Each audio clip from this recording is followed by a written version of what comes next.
안녕하십니까. 통일나우의 박수연입니다. 한 주간의 통일 소식 브리핑에서 소개합니다. 지난 21일 통일부 대회의실에서 제286차 남북교류협력협의회가 개최됐습니다.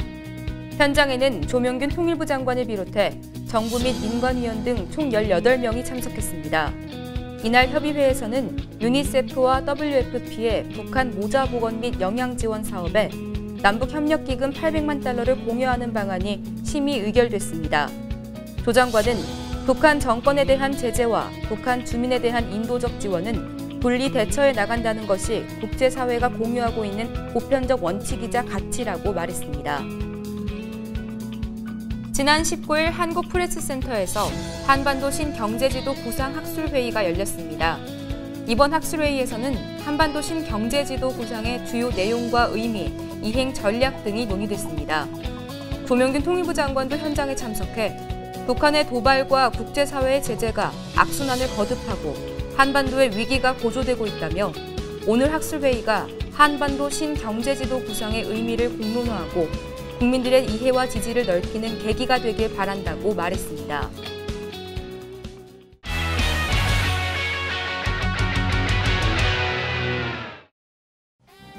매년 통일부에서는 대학생들의 참신한 통일 창업 아이디어를 공모하고 있는데요.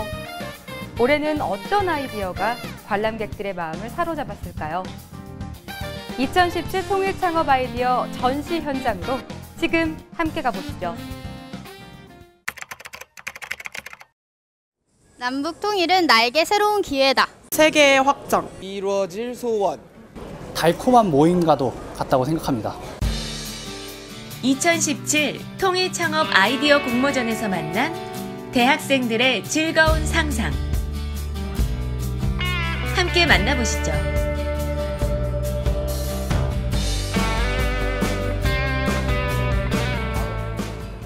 지난달 15일 서울시민청에서는 2017 통일 창업 아이디어 공모전의 본선 전시회가 열렸습니다. 매년 통일부가 주최해 젊은 스타트업을 발굴하는 의미로 개최되는 공모전인데요. 청년들이 통일하면 대부분 먼 이야기, 나와는 상관없는 이야기라고 생각들을 하고 있는 게 안타까운 현실인데 청년들이 통일에 관심을 가지게 되고 청년들이 또한 통일을 새로운 본인의 기회로 받아들이는 그래서 통일 공감대 형성에 도움을 줄 수 있는 그런 취지로 준비된 공모전입니다. 올해는 무려 160여 개 팀이 응모해 최종 20개 팀만이 본선에 올랐는데요. 본선 참가자들 오리엔테이션에서 학생들은 설렘과 경쟁의 긴장감을 함께 느끼는 듯 했습니다. 저도 영상 이제 보고 나서 좀 힘이 되라고 이제 보여주신 것 같은데 너무 막 잘하신 것 같아가지고 좀 걱정이 되는데 최선을 다해서 열심히 하는 모습 보여드리도록 하겠습니다.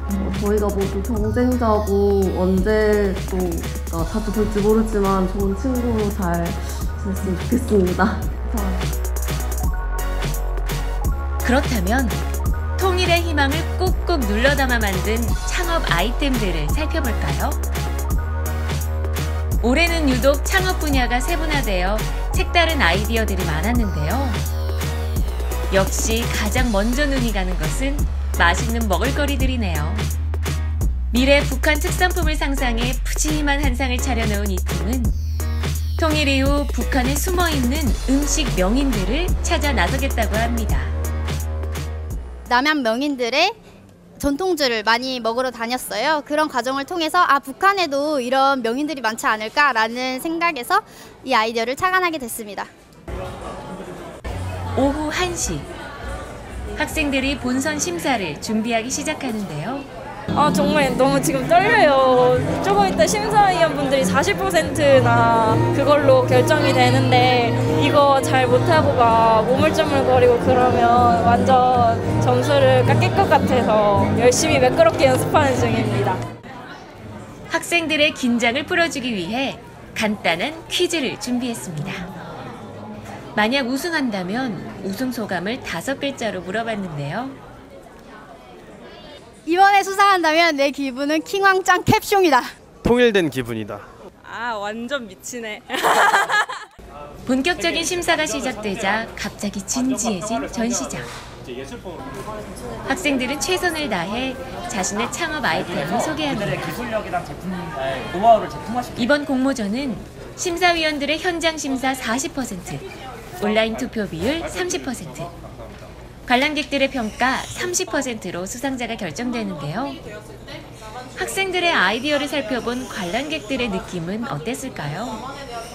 일단 젊은 기운이 되게 느껴져서 좋았고요. 이게 통일이 되면 청년들이 할 일, 이런 신선한 아이디어가 쫙 뻗어나갈 수 있겠구나. 그거 느낌이 되게 좋았습니다. 잘할 수 있을 것 같아요. 정보교류를 통해서 또 새로운 것도 알게 될 수 있고 또 다른 그 안에서 또 다른 창업이 나올 수 있는 거고 또 다른 기획이 나올 수 있는 거고 아주 너무 좋은 플랫폼 같아요. 오랜 기간 동안 전시회를 준비했던 학생들의 소감도 들어봐야겠죠. 북한이 당연히 우리가 도와줘야 되는 존재라고 인식을 했었는데 좀 뭔가 조사도 해보고 뭐 논문 같은 것도 보다 보니까 약간 굳이 그렇게 우리가 그냥 무조건 도와준다 이런 존재가 아니라 같이 협업을 하면서 다 상생해야 될 그런 느낌 많이 받았어요. 먼 북한이다라고 느꼈던 것과 달리 저희가 북한에 나가서 기회를 펼칠 만한 것도 굉장히 많고요. 그 다음에 우리가 이제 어떻게 노력하느냐에 따라서 북한과 우리가 하나 되는 그 속도가 정말 우리에 의해서 결정될 수 있겠구나 그런 인식이 이제 생겼습니다. 창업 아이디어를 통해 젊은 세대의 즐거운 생각을 발견한 오늘. 통일 이후 학생들이 만들어갈 밝은 미래를 기대해 보겠습니다. 통일 한국의 미래, 우리 손으로 이뤄낼 것입니다.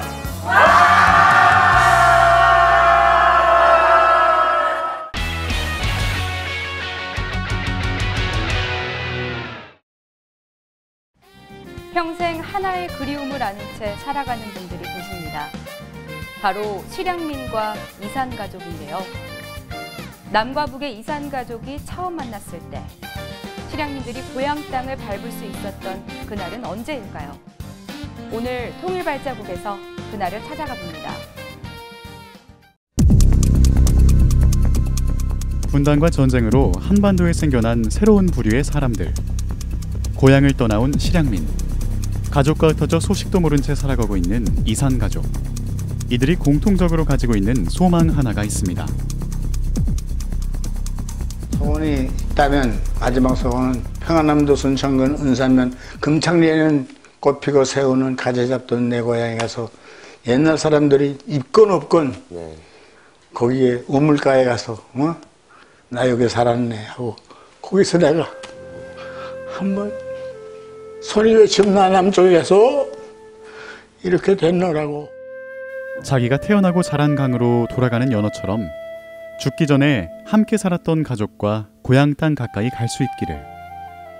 소망이 이루어지던 처음 그날, 아프고 아련했던 기억을 찾아가 봅니다.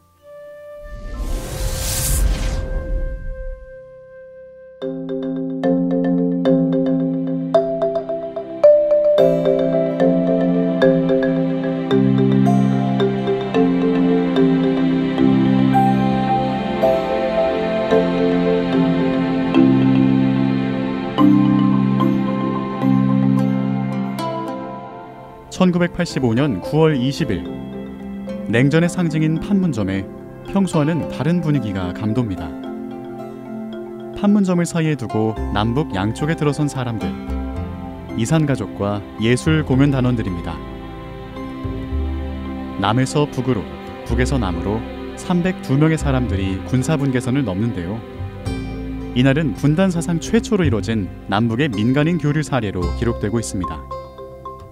평화의 집에서 쭉 걸어서 가는데 한 100여 미터, 한 150m 이렇게 쭉 걸어서 이동을 했습니다. 그 당시는 서로가 그 판문점도 좀 생소했고요. 우리 이산가족이나 공연예술단들은 거기 굉장히 생소했기 때문에 구경하고 하는데 그 군사분계선을 넘으려고 하는 순간에 이렇게 눈을 들어보니까 북한 여성들이 그 한복, 알록달록한 한복을 입고 쫙 서서 무슨 그 깃발들을 막 들고 뭐라고 외치면서 환영하는 그런 함성이 확 갑자기 퍼지는데 그때는 굉장히 놀랐습니다. 같이 간 일행들이 저의 손을 꽉 잡으면서 두려워하는 듯한 그런 모습을 또 기억이 나고, 그러면서도 또 금방 적응을 하는 것 같았습니다.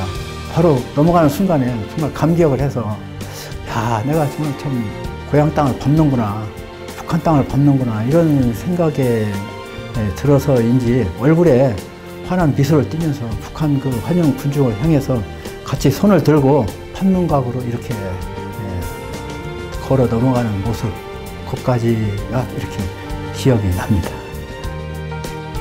1971년 대한적십자사의 최두선 총재가 북측에 제의하면서 논의되기 시작한 남북의 이산가족 찾기. 남북 쌍방 적십자 간의 파견원 접촉을 시작으로 이산가족 문제 해결을 위한 남북 대화가 시작되었지만 실질적인 성과를 보지 못합니다. 처음에는 한 2, 3년이면 해결될 줄 알았더니 회담할수록 문제가 쌓이는 거예요. 자꾸 적십자 본회담도 1차에서 7차까지 하고 73년 7월까지 하고 중단이 됐어요. 그로부터 12년 후 북측의 대남 수재물자 지원 제의를 계기로 남북 대화가 시작되자 우리는 북측에 남북 적십자 회담의 재개를 촉구하는데요. 이듬해 남북 적십자 본회담이 개최되고 우리 측은 이산가족 고향 방문단을 구성해 상호 교환하자고 제의합니다. 방문단 인원, 규모 뭐 이런 걸 이제 절차 이런 걸 합의를 하는데 북측에서 거기다가 분위기를 좋게 하기 위해서 예술단을 같이 오도록 하자. 그래서 이름이 붙여진 것이 바로 고향 방문단 및 예술단 교환 방문. 그때만 해도 모든 문제가 상호주의이기 때문에 남북 간에 합의된 것이 모든 인원은 전원을 책임지고 보내준다, 이렇게 합의가 돼 있어요. 왜냐하면 혹시 그 중에 한 분이라도 남겼다 어쨌다 뭐 이러면 복잡하기 때문에. 전체 방문단 인원은 고향 방문단 50명과 예술 공연단 50명, 취재기자 30명과 지원 인력 20명 등 총 151명. 드디어 이산 가족들은 꿈에도 그리던 혈육들을 서울과 평양에서 만납니다. 사람 선정하는 게 아주 엄청 어려웠어요. 그래서 그때는 이북 5도하고 협의를 해서 5도에서 그게 역할하던 분, 또 나이가 좀 많은 분 50명을 선정을 해가지고. 이산가족 상봉과 같은 시기에 평양 대극장에서는 서울예술단이, 서울국립극장에서는 평양예술단의 공연이 펼쳐집니다. 정치성 행사를 방지하는데 굉장히 촉각을 세웠던 것으로 기억이 되고 있습니다. 그리고 상대 측을 비방 중상하지 않는다. 이것이 큰 원칙이고, 그러기 위해서는 전통 민족 가무, 아무런 정치색이 없는 우리 전통적인 민족 가무 중심으로 한다.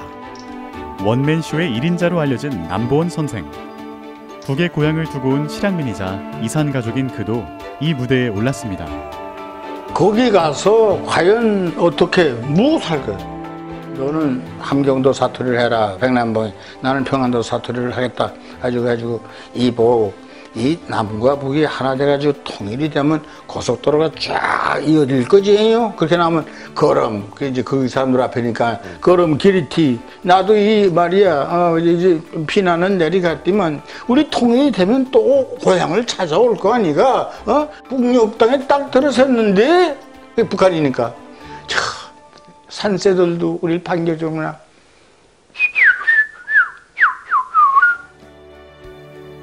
서울과 평양을 방문한 100명의 이산 가족들 중 65명만이 가족과 상봉해 아쉬움이 많았던 시간.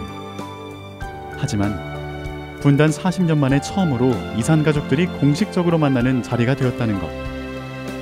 예술단원들의 공연으로 남과 북이 문화적인 상봉도 이뤘다는 점에서 의미 있는 것이 아닐까요?